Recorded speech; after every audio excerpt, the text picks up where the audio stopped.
Assalamualaikum Bapak Ibu. Waalaikumsalam warahmatullahi wabarakatuh. Selamat pagi Bapak Ibu semuanya.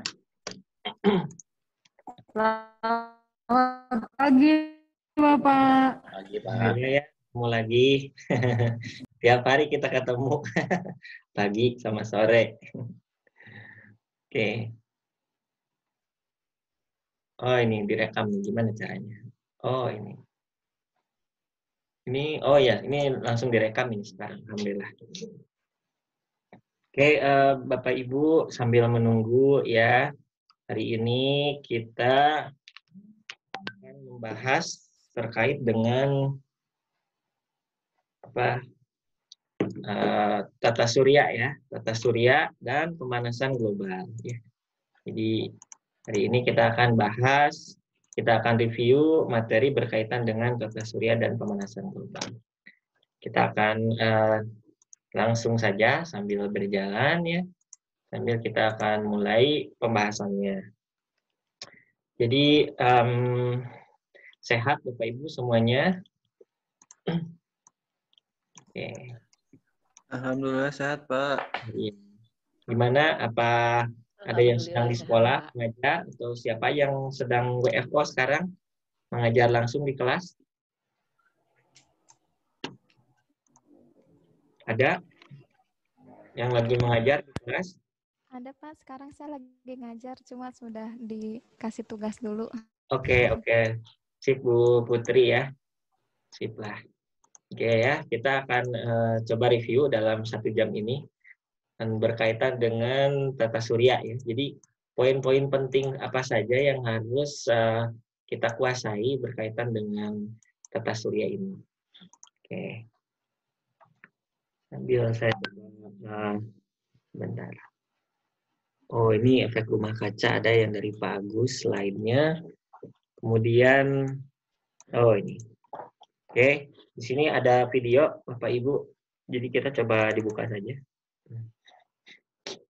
apa isinya. Oke.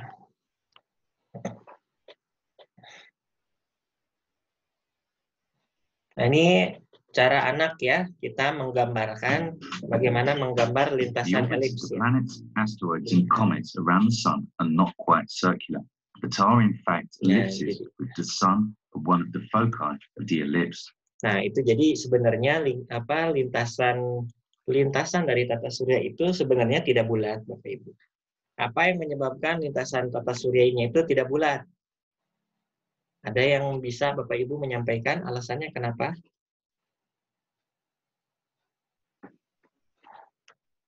Silakan, ada yang mungkin pernah dulu kuliah. Kenapa lintasannya elips?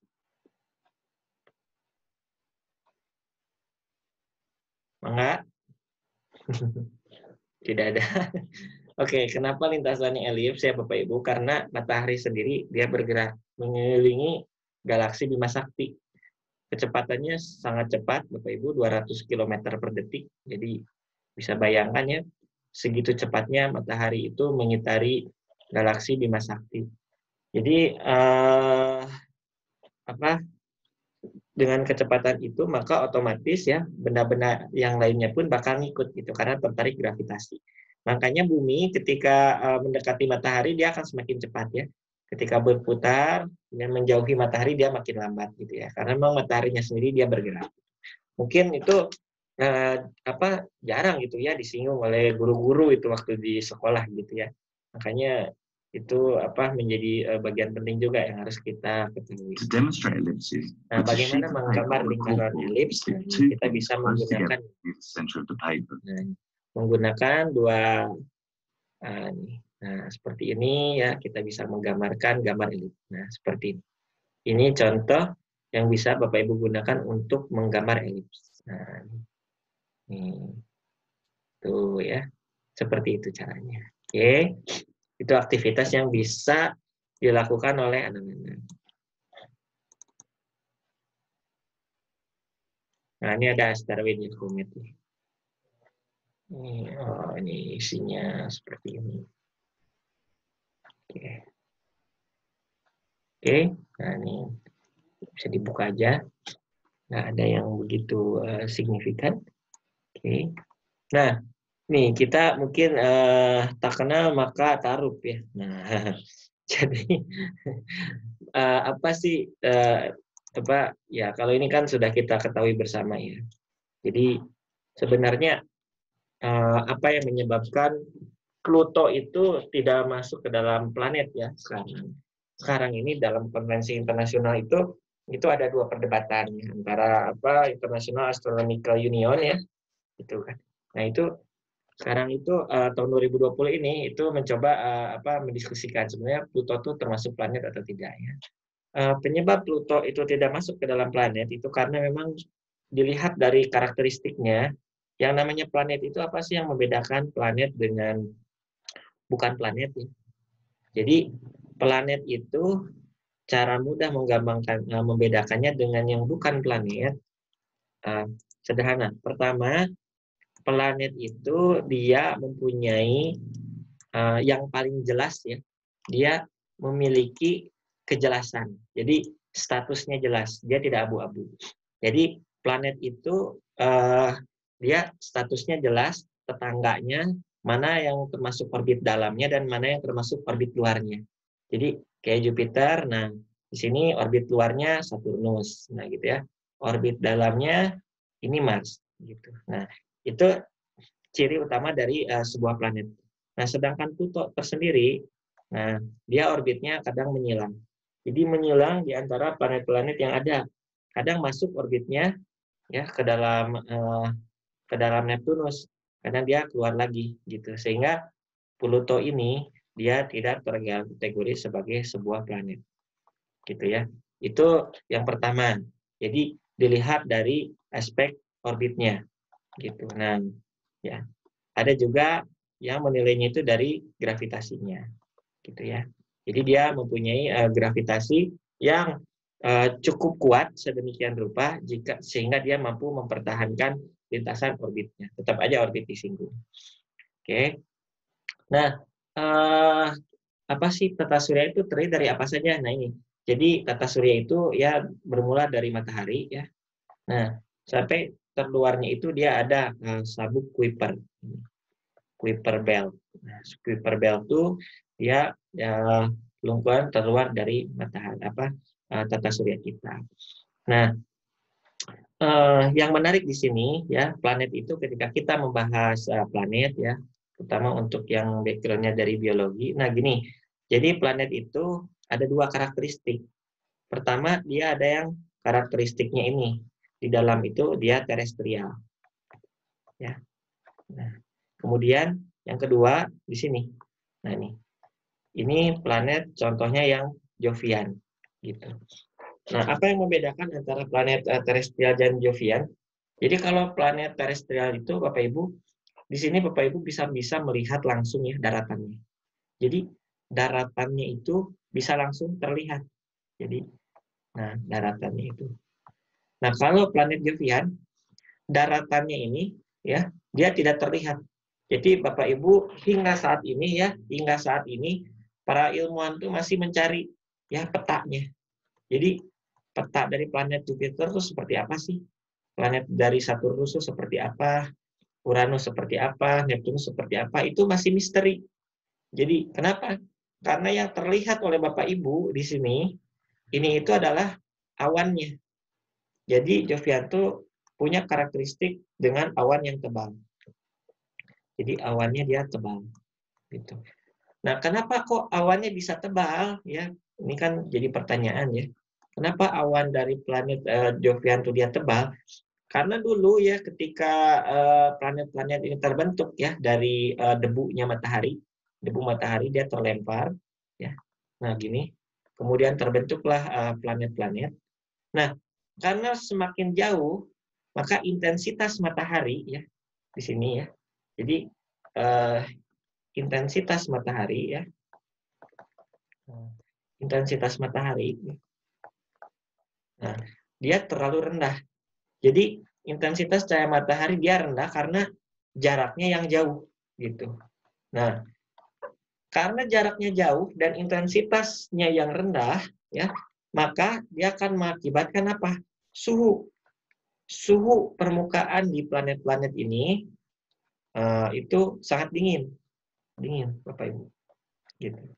Sehingga tak jarang dari planet-planet ini banyak yang suhunya itu di bawah 0 gitu di daratannya itu. Jadi di bawah 0 derajat Celcius. Nah, hal itu juga mengakibatkan sejak penciptaan daripada Jupiter ya, Uranus, Neptunus dan lain-lain, si awannya ini dia tidak hilang. Jadi dia tidak kabur dari atmosfer. Jadi dia tidak teruapkan gitu. Jadi si awan tebalnya dia tidak menguap. Sehingga apa? Sehingga planet Jovian ini ya, planet Jovian ini dia komposisi permukaan tanahnya. Jadi komposisi dari permukaan tanah dari planet-planet Jovian ini dia mirip dengan matahari. Jadi komposisi tanahnya itu dia kebanyakan sulfur ya. Kemudian nah di sini oke. Nah, di sini banyak sulfur, banyak metana ya. Nah, dari planet Jovian ini. Nah, kemudian juga hidrogen dari gas-gasnya itu, helium. Sehingga kalaupun ini coba dihuni itu mustahil untuk dihuni. Jadi Jupiter sampai sini itu mustahil orang untuk hidup gitu. Kenapa? Bayangkan saja ketika planet katakanlah misalnya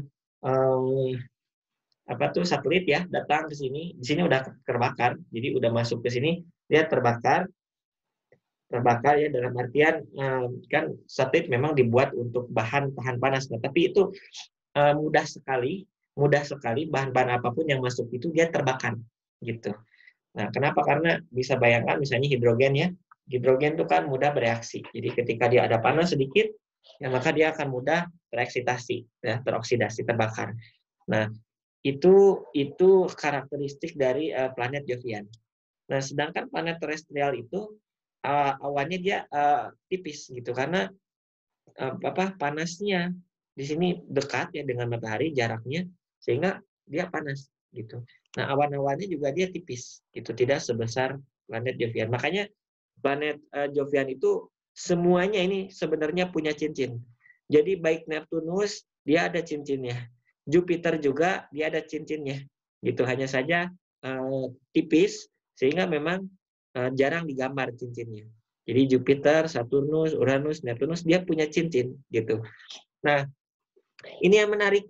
Pluto itu di luar dari karakteristik planet-planet Jovian di sini.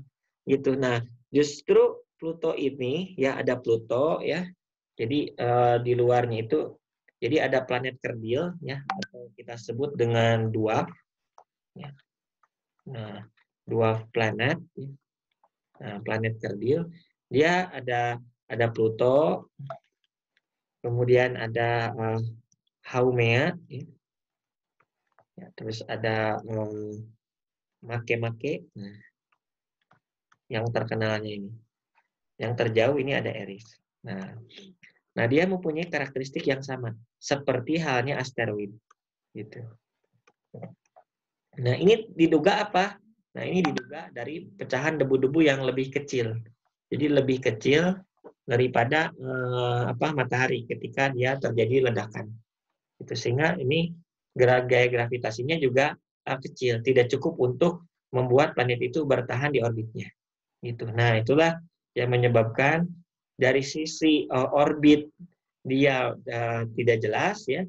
Kemudian dari sisi karakteristik planet dia tidak mengikuti karakteristik planet Jovian yang memang mempunyai gravitasi yang kuat.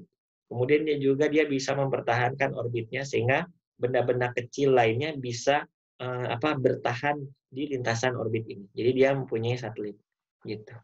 Nah, itulah kira-kira perkenalan awal dari tata surya, sistem tata surya yang kita miliki ini. Walaupun ini 2 dimensi, tapi saya akan coba sudah saya coba jelaskan mengenai alasan-alasan di balik daripada penciptaan planet-planet ini. Nah, barangkali sejauh ini silahkan Bapak Ibu yang mempunyai pertanyaan, apakah penjelasan saya terlalu cepat, silahkan disampaikan kembali. Jadi kita menarik untuk bisa kita diskusikan. Mangga, saya tunggu dari siapa. Assalamualaikum Pak. Mangga, Waalaikumsalam. Silakan Bu Ria, mangga. Ya, gini Pak, saya lihat di modul ya, ini kan yang untuk planet kerdil ada yang namanya Ceres ya. Oh iya, Ceres dia asteroid juga. Nah, bagian dari asteroid planet kerdil yang ada di asteroid. Iya. Nah, ini kan dianggap sebagai planet ketika pertama kali ditemukan. Kemudian direklasifikasi menjadi asteroid pada tahun 1850. Kemudian diobservasi lagi, direklasifikasi lanjut pada tahun 2006 sebagai planet kerdil. Itu kenapa bisa berubah begitu ya Pak? Nah, karena ini yang menetapkan perubahannya itu dia berasal dari IAU, International Astronomical Union, ya. Dia seperti himpunan para peneliti astronomi sedunia. IAU dia mendefinisikan. Jadi mendefinisikan arti dari sebuah planet. Nah, sekarang apa yang membedakan? Tadi kan saya sudah menjelaskan apa bedanya planet Jovian dengan planet terestrial ya. Jovian dan planet terestrial. Nah, sekarang apa bedanya antara planet kerdil ya dengan planet biasa? Nah, itu hanya satu yang membedakan. Dia hanya dibedakan oleh orbitnya. Nah, orbit dari planet ya, orbit dari planet ini dia mempunyai tetangga. Jadi kalau bahasa Inggrisnya itu dia mempunyai neighborhood. Nah, jadi kejelasan tetangganya. Jadi planet dia mempunyai tetangga yang jelas, ya. Jadi tetangganya, ya, orbit dalam dan orbit luarnya dia jelas, gitu.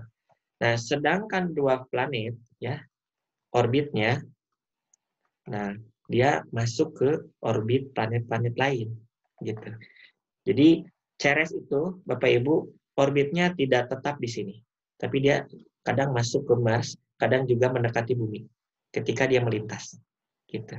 Dia keluar lagi. Itulah yang membedakan planet kerdil dengan planet biasa ya. Kita bisa cek di sini Bapak Ibu di solar system ya, Wikipedia. Nah, di Wikipedia ya itu kita bisa melihat rentang dari garis orbit ya, jarak orbit dari planet-planet yang ada. Nah, nih Bapak Ibu bisa lihat ya. Nah, ini tuh contoh, lihat tuh Pluto. Pluto itu ya orbit planetnya dia bergeser Bapak Ibu. Jadi tetangganya dia kadang masuk ke orbitnya Neptunus. Kadang juga berbarengan dengan Haumea, Makemake, Eris. Apalagi Eris. Eris itu Bapak Ibu lihat, ini jauh sekali orbitnya. Tuh sampai mau 100 astronomical unit ya. 100 kali jarak dari bumi ke matahari. Nah, sedangkan planet-planet yang sudah jelas dia teratur Bapak Ibu orbitnya di sini. Ya, kok kan Ceres juga dia rentangnya seperti ini. Iya, betul, tapi kan ini juga berada dalam gugusan-gugusan yang jumlahnya ini banyak. Ini tuh ada ribuan jumlahnya. Gitu jumlahnya. Jadi orbit-orbit dari planet ini tuh dia saling mempengaruhi, kadang bertumbukan dan kadang tidak. Nah, sedangkan planet-planet yang kita definisikan sebagai planet, dia tetangganya itu jelas. Jadi mana masuk orbit dalam dan mana yang termasuk orbit luar. Nah, ini kan Merkurius ya. Bapak Ibu bisa lihat bagaimana perbandingan jaraknya nih. Merkurius, Venus, nah Bumi, Mars gitu ya. Mars, nah. Oke, kemudian ini Jupiter. Jauh ya, jauh. Kemudian ini Saturnus. Nah, jauh lagi nih. Uranus ya. Jauh lagi nih, Neptunus ya. Nah, ini Pluto. Kecil banget ya. Nah, ini bisa kita lihat bagaimana planet-planet ini tersebar di tata surya. Memang dulu asteroid ini tuh dulunya adalah sebuah planet yang besar, Bapak Ibu, sama seperti Jupiter ketika awal pembentukannya. Diduga seperti itu. Kemudian karena memang gravitasinya tidak kuat ya, sehingga dia meledak di sini.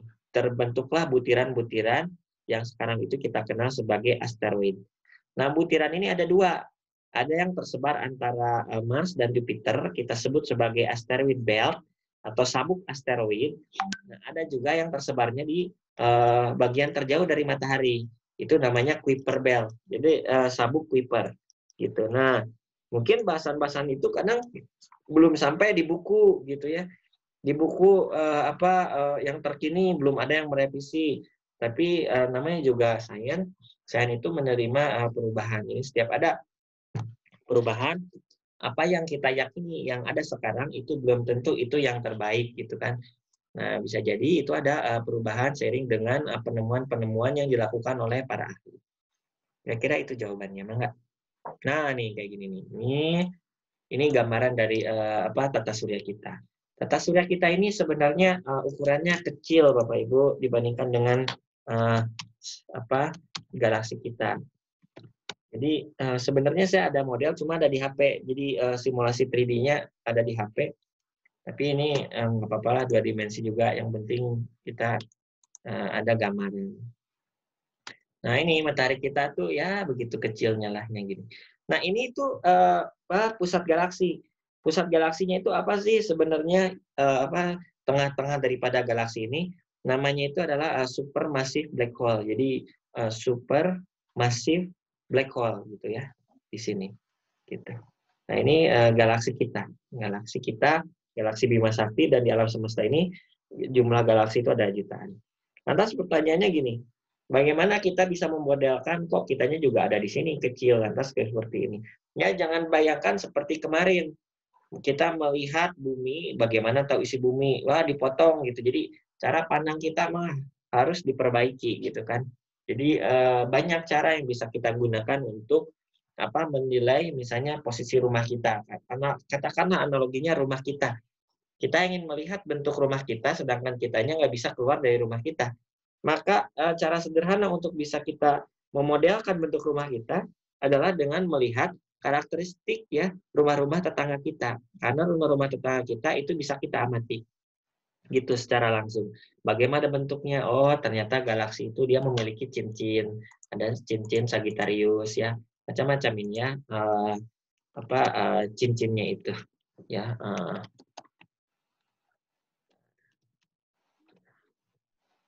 Nah, jadi setiap galaksi itu dia memiliki cincin. Nah, di cincin-cincin itu, nah itu bisa kita modelkan ya dengan model, tentunya ini menggunakan superkomputer. Jadi dimodelkan pakai superkomputer sehingga memang bisa diperoleh bentuk pemodelan yang paling pas. Gitu. Enggak ada lagi pertanyaan? Ini ada debu masuk nih, sakit. Assalamualaikum. Enggak, Pak Iwan enggak. Mangga Pak Iwan. Ini Pak, pertanyaannya simpel sih Pak, tapi anak-anak sering nanya. Saya juga gabungnya telat, maaf ya Pak ya. Kenapa Pluto tidak termasuk ke dalam planet Pak? Itu udah saya bahas tadi. Iya, tadi saya telat. Ya. Iya. Oke. Gini. Makasih Pak, maaf ya Pak. Enggak. Oke. Jadi tadi kan saya menjelaskan tentang karakteristik dari planet Jovian ya. Jadi planet Jovian dan planet terestrial. Apa yang membedakan antara planet? Nah ini ya dengan Pluto. Pluto kan masuk planet kerdil. Sedangkan yang lainnya itu ya Merkurius sampai Neptunus itu dia planet biasa. Nah yang membedakan itu adalah orbit. Jadi dia Pluto itu dia tetangganya tidak jelas gitu. Jadi jadi orbitnya itu suka menyilang orbit planet lain. Jadi orbit Pluto itu dia menyilang orbitnya Neptunus, Pak Iwan. Jadi orbit planetnya apa nih? Nih sini kita lihat. Nah ini. Jadi orbitnya planet Pluto itu dia menyilang orbitnya Neptunus. Nah gini. Jadi ada di satu waktu memang dia bakal ketemu dan ke dalam orbitnya itu, dan dia masuk dan keluar lagi. Kemudian Pluto juga ya menyilang orbit-orbit planet lain yang hampir mirip besarnya. Jadi Pluto, Haumea, Makemake, Eris itu ukurannya nggak terlalu jauh berbeda gitu. Jadi mungkin anak-anak baru taunya sampai Pluto. Nah planet itu masih ada nih sampai Eris yang terjauh.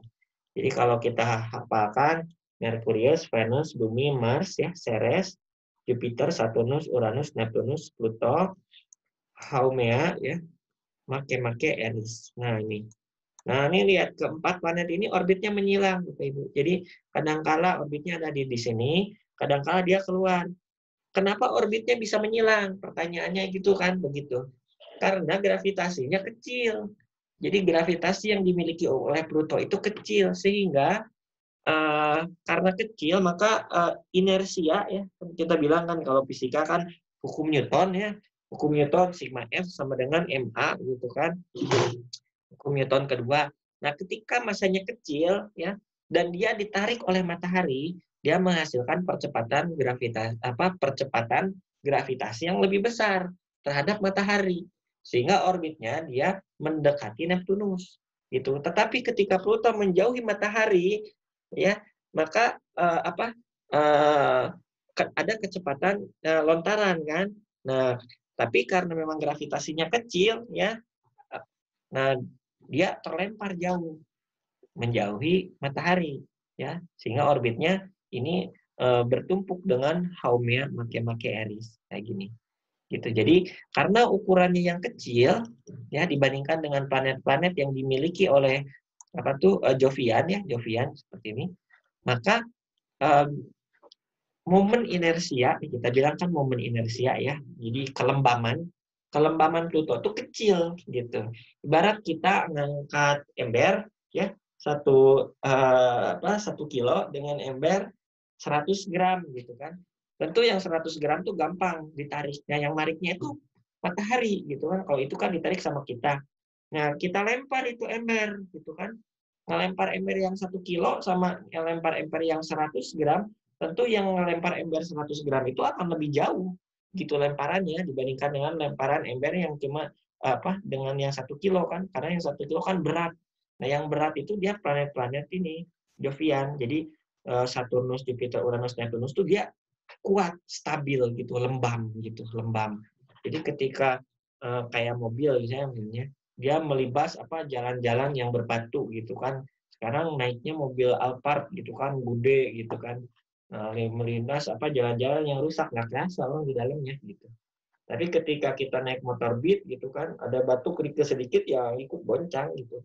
Karena memang kelembamannya kecil. Nah, itu terjadi pada Pluto, Haumea, Makemake, Aries. Kira-kira jelas nggak Pak Iwan bisa dimengerti? Iya Pak, terima kasih Pak. Enggak. Oke, silakan. Enggak ada lagi pertanyaan? Assalamualaikum Pak. Halo Pak Aries. Gini Pak, sebenarnya saya juga pertanyaannya sedikit bingung atau gimana gini. Tadi kan Bapak menyebutkan bahwa planet-planet itu berasal dari debu-debu yang dihasilkan oleh matahari pembentukannya dulu. Nah, di sini kan setiap planet itu memiliki gravitasinya masing-masing. Betul. Bagaimana penciptaan atau proses terjadinya gravitasi ini sehingga si planet-planet itu bisa teratur orbitnya tetap gitu, tidak kayak yang planet kerdil seperti Ceres gitu ya, ke mana-mana gitu. Iya. Nah, terus apakah ini ada hubungannya Pak? Mungkin ada melenceng terkait kemagnetan bumi gitu Pak. Di situ kan ada kemagnetan bumi itu dihasilkan dari inti luar atau outer core yang berasal dari dalam bumi, itu kan ada besi dan nikel. Nah, apakah setiap planet sama struktur luar sampai dalamnya itu sama dengan bumi atau gimana gitu? Bisa mengisalkan apakah ada hubungannya gravitasi setiap planet dengan gaya kemagnetan bumi gitu, Pak? Oke. Sip. Bingung juga ini pertanyaannya gitu, Pak. Mau menghubungkannya gimana gitu? Jadi itu nggak ada hubungannya antara medan magnet dengan gravitasi, itu dua hal yang berbeda, gitu ya. Begini. Jadi coba kita lihat. Nah ini kan, kenapa Pluto bukan planet? Ini Bapak Ibu bisa lihat. Ya. Orbitnya Pluto kan dia tuh masuk ke Neptunus. Nah ini Pluto ya, pakai warna putih. Ini Pluto ya, orbitnya masuk ke Neptunus, kemudian keluar lagi. Nah ke sini sih jarak. Nah ini alasan kenapa Pluto itu bukan planet ya, jelas ya? Oke. Nah, ini sebentar nih. Oh, ini jadi dicoret-coret. Oke. Ini di save as harusnya ke yang lain. Save as dulu. Oke. Nah, bagaimana sih sekarang kan bisa stabil gitu kan? Namanya kita mempunyai namanya istilahnya itu escaping speed ya. Atau bolehlah escaping velocity. Jadi ini proses ini mirip ya. Jadi ketika memang matahari ya, pertama itu Allah ciptakan ya. Kalau gravitasi itu dari mana sih? Ya kalau bahasa kitanya kita bilang itu kodar, gitu kan. Kalau mengenal kodok ya kodar. Jadi kodar itu ketentuan. Ketentuan yang Allah tetapkan kepada planet gitu ya, kepada setiap benda yang ada di dunia gitu. Semua planet itu mempunyai kodar. Kodarnya itu dia mempunyai gaya tarik ya. Nah, ketika matahari itu diciptakan ya 4,6 miliar tahun yang lalu ya. Itu diciptakan ya. Maka ini tuh awalnya itu gumpalan ya. Kalau dalam Al-Quran kan bilang emang awalnya dari gumpalan gitu kan. Kemudian terpendarlah gitu kan. Jadi sebagian dari gumpalan itu ketika ibaratlah begini ya. Bapak Ibu punya tatakan ya. Tatakan yang suka dipakai buat keramik tuh. Keramik. Kan ini tatakannya itu dia muter ya. Kemudian disimpanlah di atasnya itu lumpur ya. lumpur. Nah, ini lumpur gitu kan, lumpur. Kemudian si tatakannya itu diputar gitu kan. Nah, ini lumpur ini kan otomatis dia bakal berputar ya Bapak Ibu, berputar. Nah, pastikan sebagian dari putaran ini ada ceretannya kan. Nah, ceretan dari matahari itu 0,3% saja, itu semuanya itu menjadi anggota tata surya. Anggota tata surya. Nah, jadi sebenarnya 99,7% dari tata surya kita itu dia isinya matahari. Gitu. Nah, lantas yang sebagian daripada ini ya, dia bergerak ke sini ya, menjauh gitu, menjauh. Tapi dia masih tertarik gitu. Nah, bagaimana caranya supaya benda-benda yang sudah bergerak di sini ya, ada dalam posisi ini, dia bisa mempertahankan posisinya gitu. Nah, mungkin saya punya simulasi ya. Saya punya simulasi dari PET ya. Bentar, harus buka dulu materi kuliah.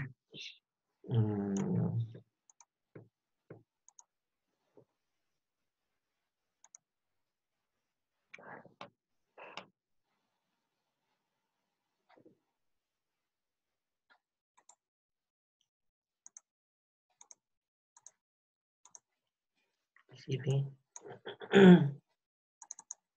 Nah ini.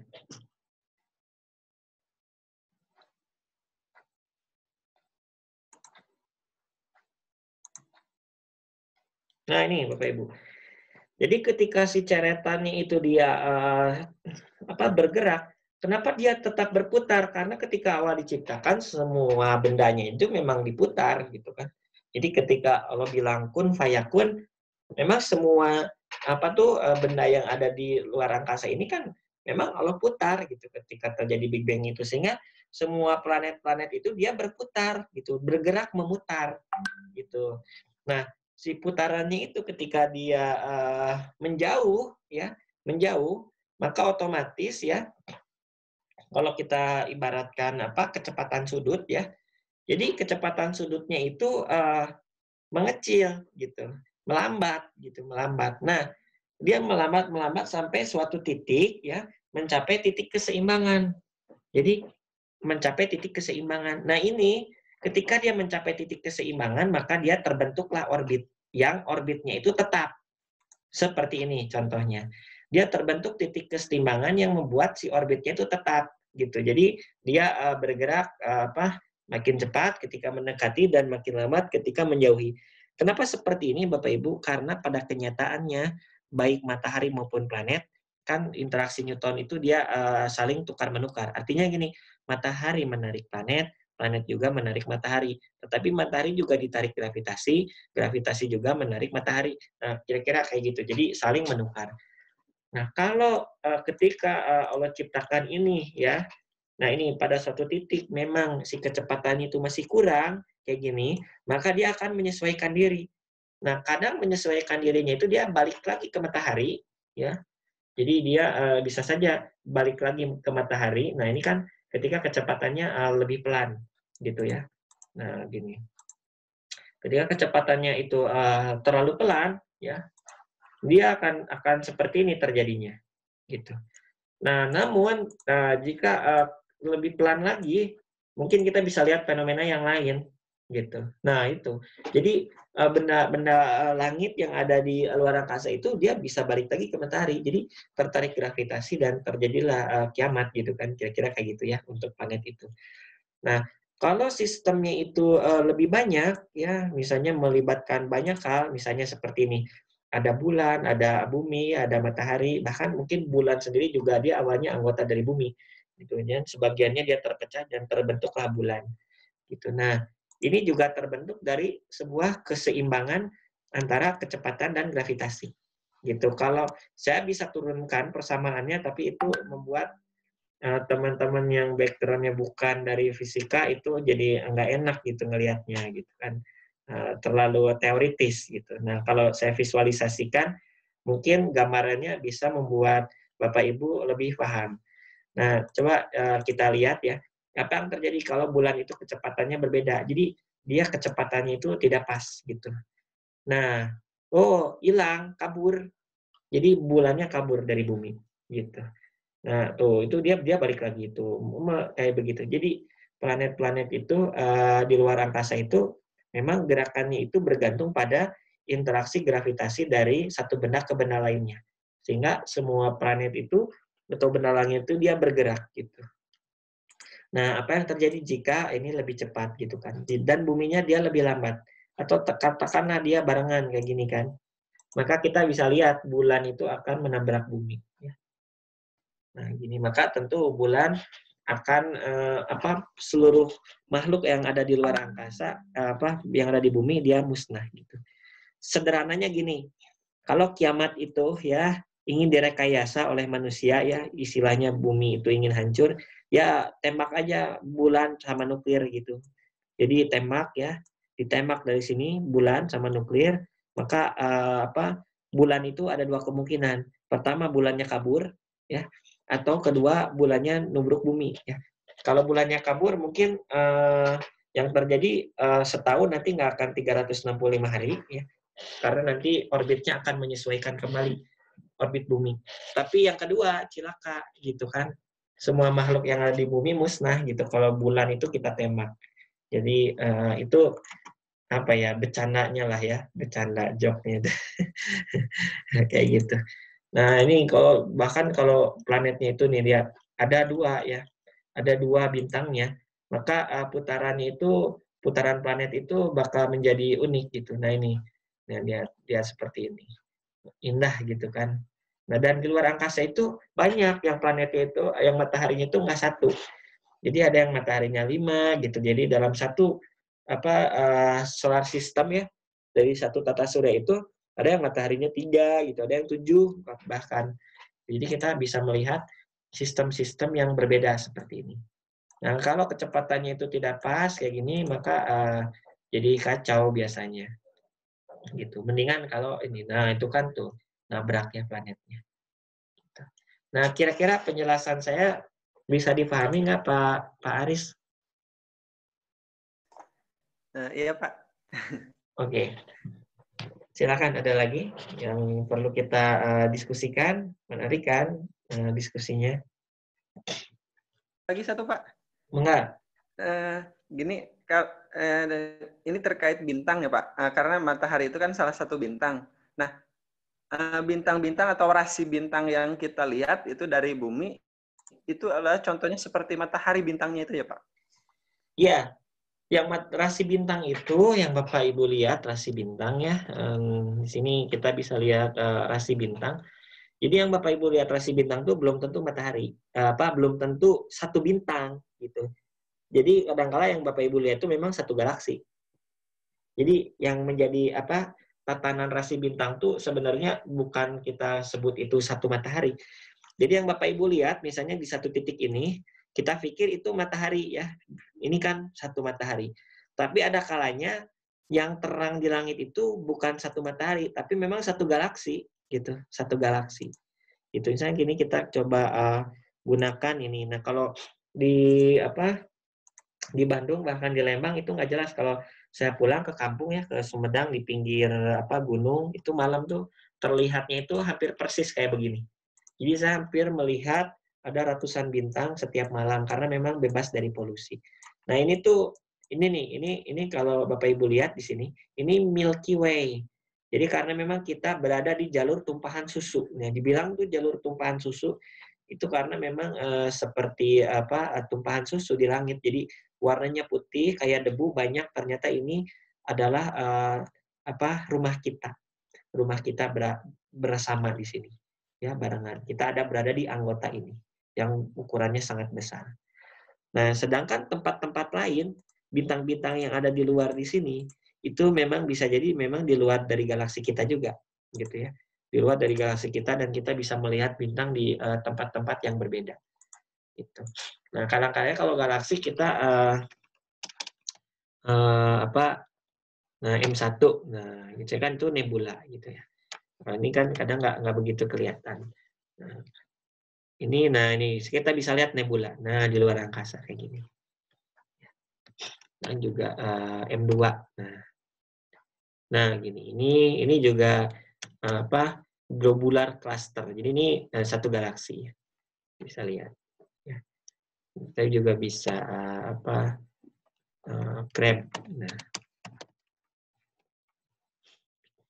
Nah, ini contoh ini Crab Nebula. Nah, gini. Ini Crab Nebula. Nah, kadang satuannya itu pakai NGC. Ya, NGC. NGC 1. Nah, gini. Ini galaksi. Jadi kalau galaksi, searchingnya NGC. Gitu. Ada yang terlihat dan ada yang tidak. Jadi kalau tidak itu, karena memang lihat, di sini magnitudonya. Jadi mata kita itu memang melihat magnitudonya itu yang minus. Jadi dari 0 sampai minus sekian. Jadi misalnya contoh sun ya. Nah, di sini Bapak Ibu bisa ngelihat di sebelah sini, dia magnitudonya itu sampai minus 26. Gitu. Itu terjadi karena memang saking terangnya. Nah, ini kan posisinya malam, jadi kita bisa hilangkan kayak gini. Tuh magnitudonya itu dia minus 26,72. Gitu. Kita juga bisa searching misalnya Venus gitu. Nah, ini magnitudonya minus 4. Jadi sangat terang minus itu. Nah, kita juga bisa melihat misalnya Jupiter ya, tapi nggak seterang Venus tuh. Itu minus 2,59. Artinya yang magnitudonya minus nih Pak Jai nih ya, aduh, yang suka teropongan kita. Nah, ini yang magnitudonya minus-minus itu bisa dilihat oleh mata. Jadi yang minus itu bisa dilihat pakai mata, apalagi pakai teleskop. Walaupun mungkin ukurannya kecil dan secara teknis itu ada teknik-teknik tertentu lah kita bisa menggunakan teleskop ya, karena si aksisnya harus di set sedemikian rupa jadi mengikuti pergerakan planet tersebut. Nah, misalnya kita lihat Saturnus ya. Nah, magnitudonya udah 0,29. Ini mudah-mudah susah gitu teropongnya, tapi masih bisa pakai teropong analog yang kita punya. Jadi yang teropong yang 5 jutaan gitu, 10 juta itu masih bisa kita gunakan untuk melihat Saturnus. Coba kita lihat Pluto ya. Nah, Pluto itu magnitudonya 14. Jadi hampir mustahil kita bisa melihat Pluto ya. Jadi sangat susah kita mengobservasi Pluto karena memang ukurannya kecil dan jaraknya jauh gitu. Jadi ini Pluto itu sangat susah untuk kita gunakan teleskop yang biasa. Jadi perlu teleskop yang ya lumayan lah gitu kan, puluhan juta atau ratusan juta kadang. Nah, ini kita bisa gunakan untuk mengobservasi Pluto juga dalam kondisi yang bagus gitu. Jadi nanti ada pakai software ditumpuk gambarnya ketemu gambar Pluto. Gitu. Nah, itu kira-kira yang bisa saya share lah informasinya mengenai ini. Enggak, Pak Aris?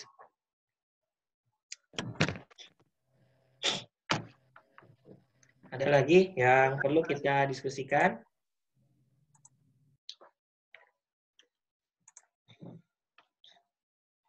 Nah, ini kita coba kembali lagi.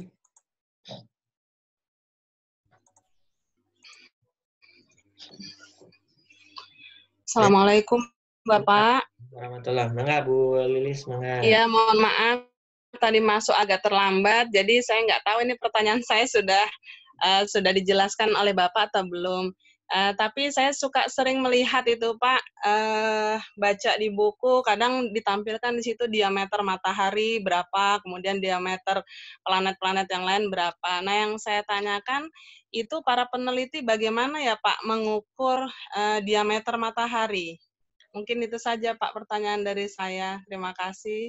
Oke, terima kasih banyak. Jadi, untuk mengukur diameter matahari dan lain sebagainya, kita menggunakan metode namanya parallax ya.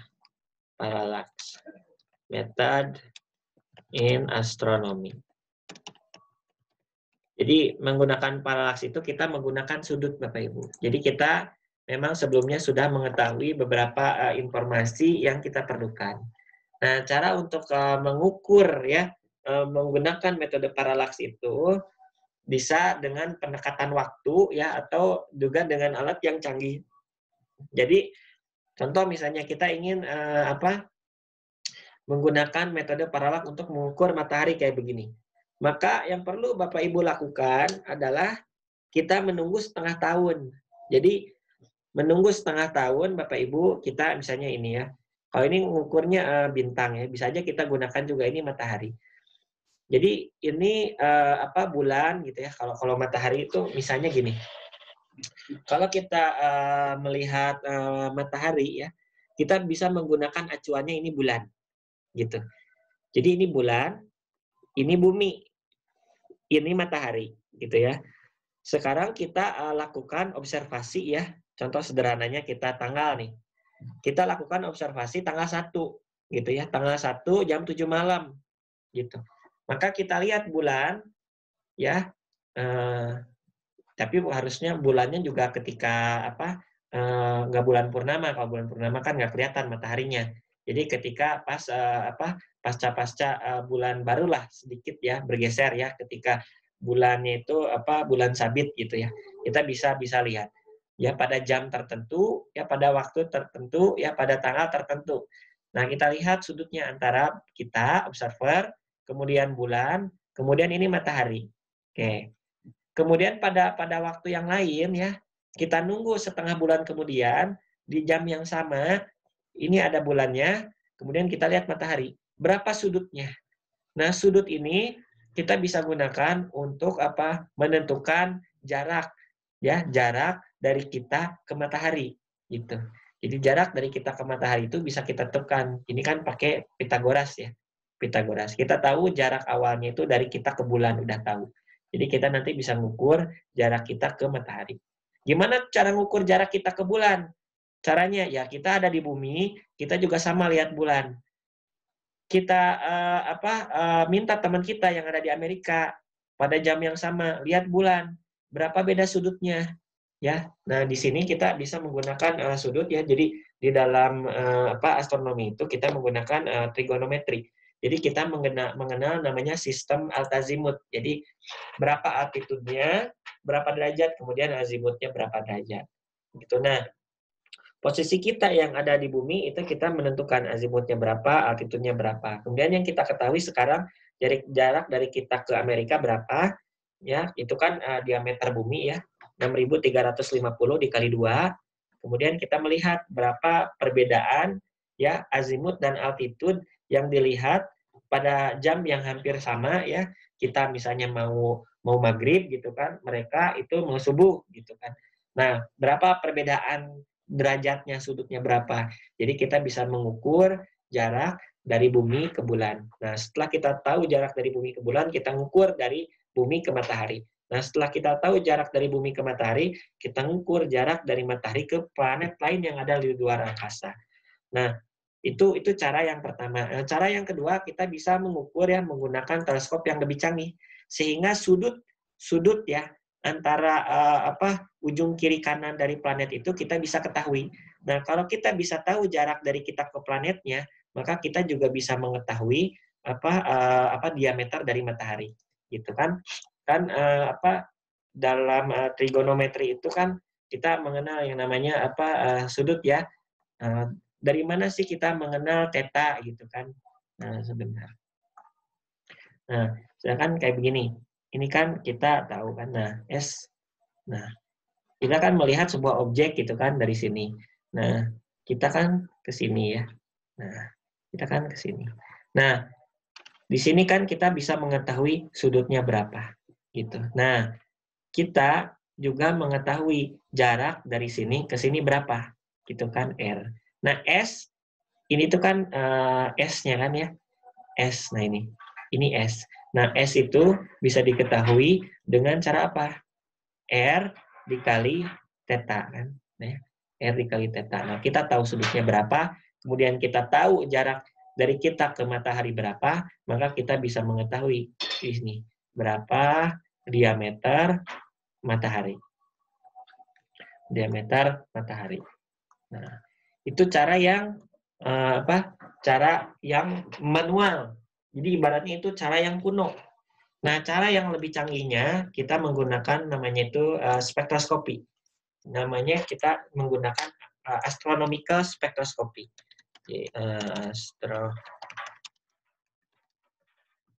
Nah, spektroskopi itu caranya apa? Kita menggunakan filter. Jadi cahaya matahari ya yang masuk ke bumi itu kita filter. Jadi nanti ada filter biru, ada filter hijau, ada filter merah. Nah, dari filter itu panjang gelombang itu kita ketahui intensitasnya gitu. Nah, setelah kita mengetahui intensitasnya ya kemudian kita menggunakan kalau di fisika itu dulu kan ada tuh difraksi cahaya ya. Jadi kita menggunakan N kali lambda sama dengan D sin theta. Jadi N kali lambda dengan D sin theta. Nah, kita nanti ketahui sudutnya, panjang gelombangnya, kemudian ini tahu nilai D-nya. Kemudian juga menggunakan persamaan intensitas. Jadi nanti ketahuan jaraknya berapa. Gitu. Jadi itu cara yang kedua. Gambaran lebih detailnya bisa Bapak Ibu kalau penasaran baca sih boleh. Ini saya ada buku kuliahnya. Kalau penasaran, pengen tahu sampai ke lebih detail seperti itu. Bentar ya, saya cari dulu ininya. Nah ini. Bentar. Nah ini. Ini kita bisa belajar tentang bagaimana cara kita mengukur ya intensitas. Nah di sini. Nah gini. Jadi ini menggunakan intensitas cahaya matahari ya. Bukunya belum saya terjemahkan, punten. Karena dipakai di kuliahan di IPSI ya, pakai bahasa Inggris. Nah, jadi kita mengetahui data-data dari magnitudonya. Magnitudo juga kita bisa gunakan pakai stellarium tadi, stellarium ini. Kalau mahasiswa kuliah astrofisika mungkin kita ngukur ini secara langsung. Jadi ini dihitung sampai ketahuan membuktikan sendiri. Nah ini panjang gelombangnya berapa, intensitasnya berapa, gitu. Jadi kompleks sih. Untuk level SMP nggak perlu. Setidaknya gambarannya itu menggunakan paralax. Tapi sebagai gambaran untuk kita itu yang saat ini digunakan itu menggunakan metode luminositas, ya, menggunakan intensitas cahaya. Kira-kira gitu jelas Bu Lilis ya? Iya Pak, terima kasih untuk penjelasannya. Walaupun seandainya ada siswa bertanya, saya nggak bisa menjelaskan sedetail Bapak, tapi setidaknya sudah tahu jawabannya. Iya. Terima kasih Pak Eka. Ya, sama-sama Bu Lilis. Enggak ada lagi Bapak yang ingin kita diskusikan? Kan menarik kalau diskusi kita bisa mengetahui kendala-kendala apa yang Bapak Ibu hadapi ketika belajar solar system ya. Ini sengaja saya buat peta konsep ya, agak sedikit belibet sih ya, tapi ya mudah-mudahan bisa dibaca lah gitu. Itu gambaran tentang cerita solar system ya, lebih detail sih, lebih detail penjelasannya ke poin-poin. Assalamualaikum Pak Eka. Enggak, Pak Yuda, gimana Pak?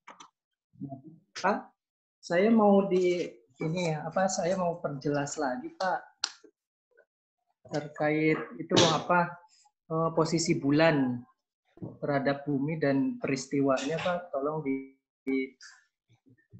dijelaskan lagi Pak biar saya mengerti. Oke, itu kan berkaitan dengan fase bulan ya. Jadi fase bulan itu di sini ada gambarannya ya. Nah, gini kan.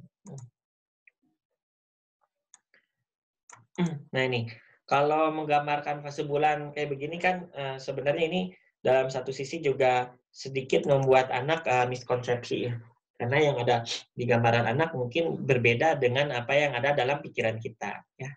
Jadi pada dasarnya memang bayangan bulan ini terbentuk karena posisi kita pengamat yang memang berbeda-beda sudutnya ya, melihat bulan terhadap matahari. Karena memang bulan ini dia berputar kan, kemudian ini bumi, nah dia akan melihat bulan pada fase yang berbeda. Mungkin kita bisa melihat beberapa fakta yang menarik ya berkaitan dengan bulan ini. Kita bisa demokan langsung kalau ini menggunakan stellarium ya. Stellarium kita bisa melihat bulan pada posisi yang berbeda. Misalnya ini nanti di Paris ya, sebentar saya coba siapkan dulu materinya. Nah, oke. Nah, kan pada dasarnya fase bulan tuh kayak begini. Jadi kan, oh ini gerhana, bentar. Ini salah saya gambarnya. Ya.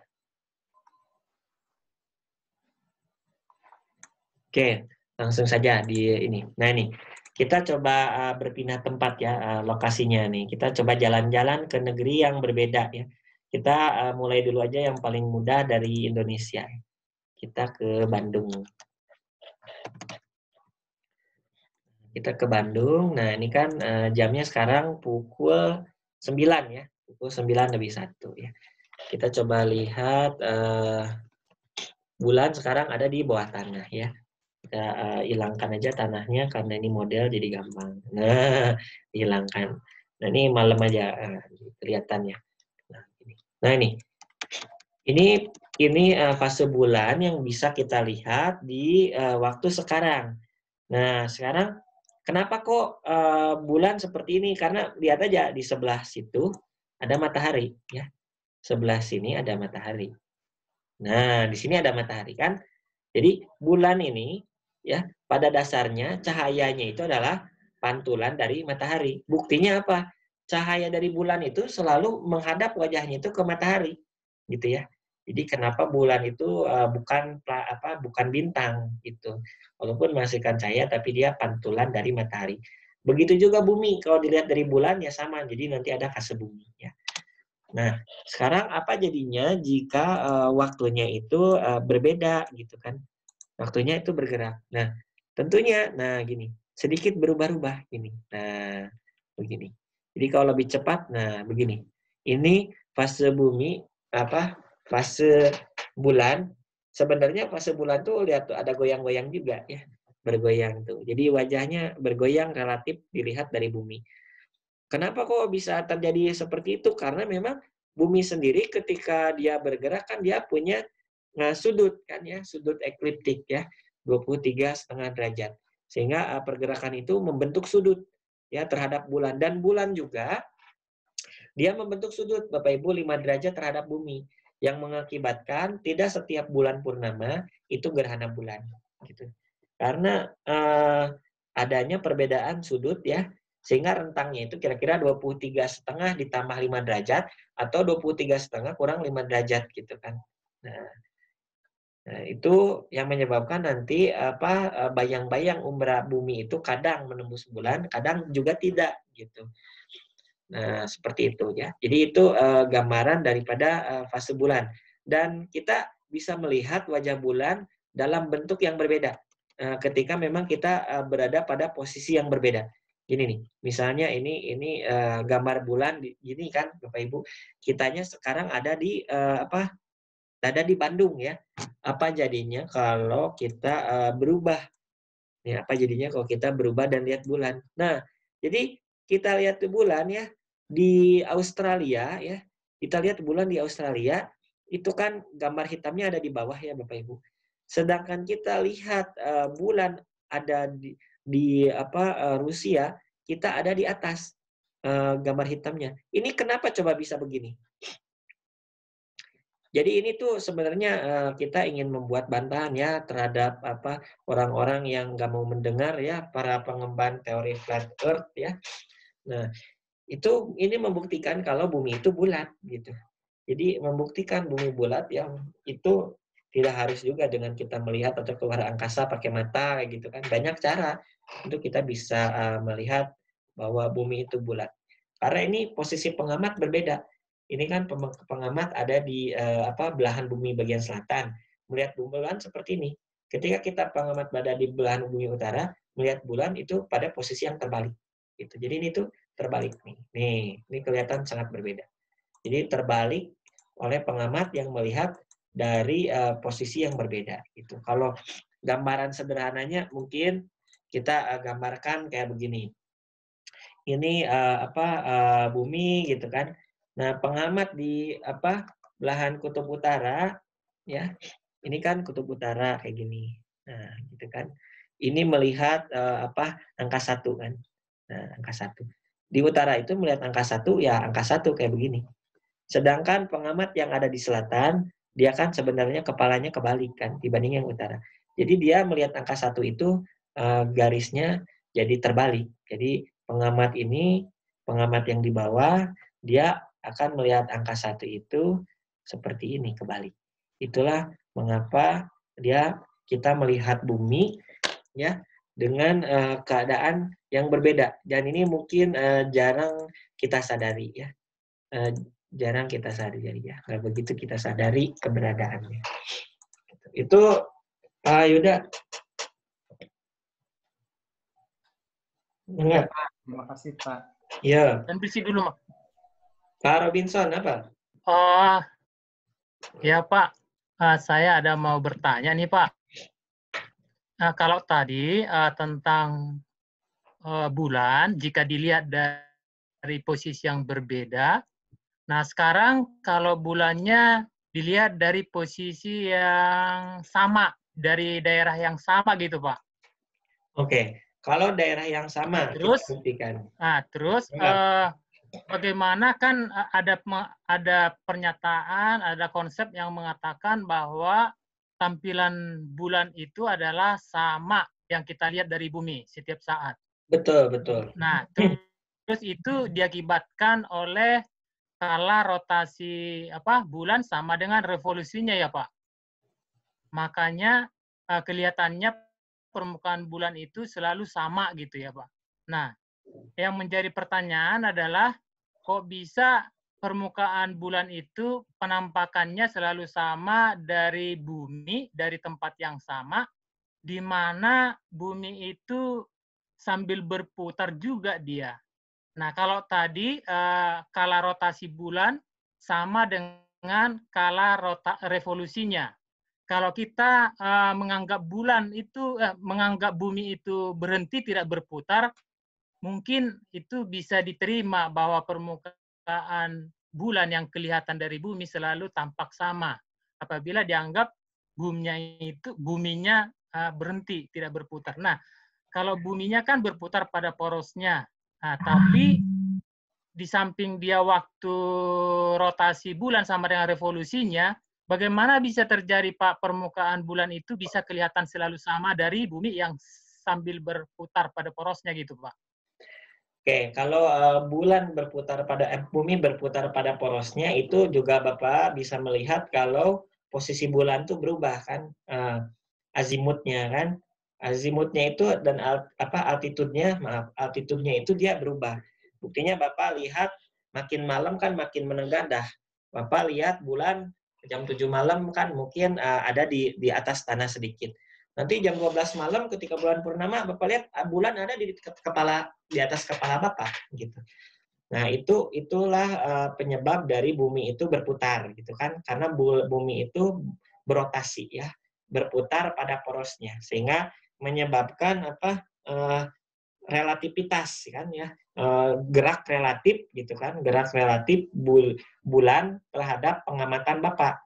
Jadi makin malam jamnya sama seperti matahari, makin siang ya makin ke atas kepala. Begitu juga bulan, makin malam ya makin ke atas kepala kalau ketika posisinya bulan purnama.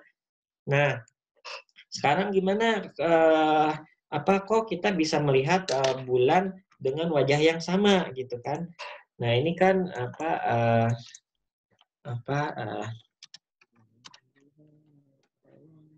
bulan itu kan, nah ini sisi yang belakangnya itu seperti ini, dan ini tidak pernah kita lihat gitu oleh kita gitu yang sisi belakang ini.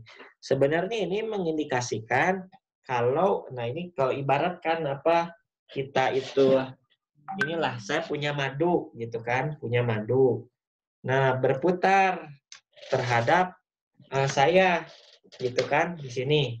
Kalau saya muter mah jelas nanti bagi pengamat tuh bakal melihat makin ke malam makin ke atas kepala.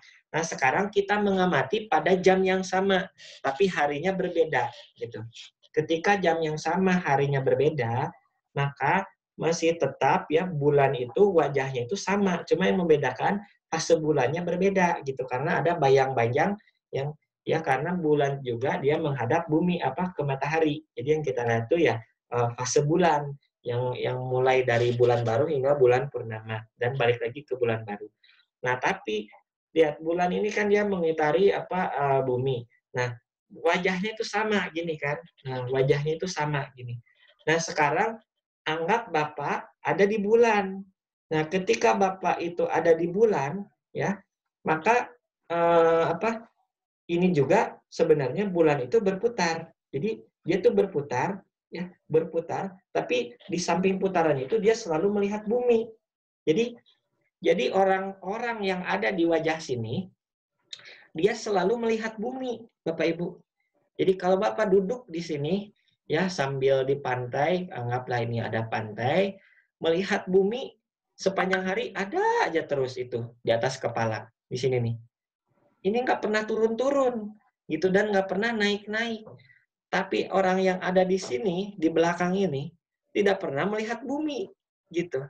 Ya, walaupun saya ini sudah 1 hari, 1 harinya di bulan itu kan sebenarnya itu 30 hari.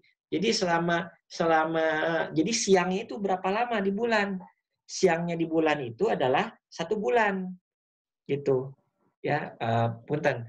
Maksudnya itu setengah bulan, kan setengah bulannya lagi malam. Nah, jadi 1 harinya di bulan itu 1 bulan gitu, ya. Jadi kalau kita anggap sekarang ada di bumi, sekarang Bapak coba bayangkan Bapak ada di bulan, gitu. Bapak ada di bulan, 1 harinya di bulan itu ada 1 bulan, gitu. Jadi setengah bulan itu Bapak lihat matahari aja terus, nggak naik-naik, naiknya tuh lama banget gitu, nggak turun-turun juga gitu. Udah 15 hari baru hilang gitu. Nah, sedangkan Bapak lihat bumi nggak pernah hilang-hilang. Sepanjang Bapak mulai daripada dilahirkan di bulan, anggap bulan ada oksigennya, sampai kita meninggal, itu kita nggak pernah kehilangan itu namanya bumi di sini, gitu. Ya, walaupun siang malam di sini kita selalu melihat bumi. Jadi bumi itu selalu setia, sama seperti setianya bulan, wajah ini selalu menghadap kita. Itu membuktikan kalau kecepatan putaran bulan itu, ya, dengan revolusinya itu sama. Gitu. Terhadap bumi, ya, terhadap bumi. Bapak bisa menangkap nggak apa yang saya jelaskan? Atau Bapak Ibu yang lain? Bisa sih, Pak. Bisa sih. Nah, sekarang begini.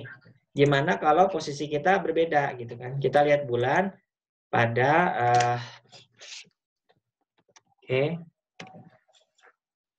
Nah, ini. Sekarang kalau lokasinya hampir mirip. Nah, ini kan, ini di sini aja nih. Nah, gini. Ya. Hampir mirip. Jadi akan melihat pada posisi yang sama. Ini agak-agak turun-turun dikit itu karena ini kan atas bawahnya nggak saya tentukan. Gitu. Jadi pada posisi yang sama di sini Bapak akan melihat fase bulan, wajah bulan yang sama persis. Gitu. Dia geser sedikit karena sayanya naik turun. Kalau di garis yang sama dia nggak akan berubah. Gitu. Oke Pak, terima kasih Pak penjelasannya. Ya. Oke, baik Bapak Ibu, karena kita sudah lewat ya. Jadi kita akan ketemu lagi nanti jam 3 ya. Jam 3 kita akan melakukan refleksi barangkali dan juga sedikit kita diskusikan tentang efek rumah kaca. Itu nggak terlalu susah lah untuk dipahami ya. Pemanasan global itu nggak susah lah untuk dibahas karena sering. Nah, kalau konsep-konsep tadi seperti kenapa terestrial, kenapa Jovian, kenapa diciptakan, itu mungkin Bapak Ibu bisa jadi sebelumnya juga nggak pernah menemukan materi itu di perkuliahan. Nah, makanya ini saya sampaikan langsung. Jadi beberapa poin itu lebih clear. Oke, kita ketemu lagi nanti ya jam 3. Saya tunggu kabar dari Bapak Ibu. Oh iya, jangan lupa nanti kontak Bu Resik.